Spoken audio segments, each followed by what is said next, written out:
वालेकुम सरपरस्त हजरात और प्यारे बच्चों।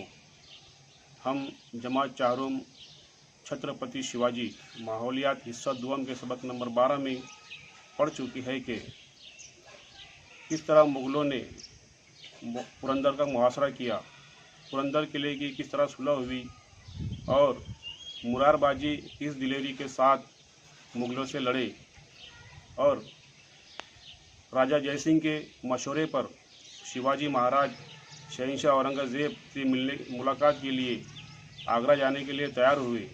इस तरह की मालूमात हम सबक नंबर 12 में हासिल कर चुके हैं। अब आइए दोस्तों, सबक नंबर 13 बादशाह की कैद से फ़रार।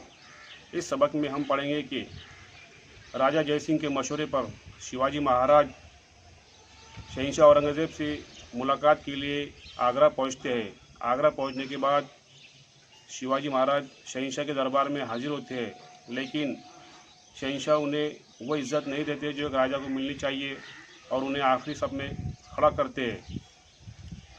इससे शिवाजी महाराज नाराज़ होकर दरबार से बाहर निकल आते हैं। इस वाक़ये के बाद शहंशाह औरंगज़ेब शिवाजी महाराज को कैद कर लेते हैं। अब शिवाजी महाराज शहंशाह औरंगज़ेब की कैद से किस चालाकी के साथ टोकरों में बैठकर फरार होते हैं, आइए आगे पढ़ते हैं।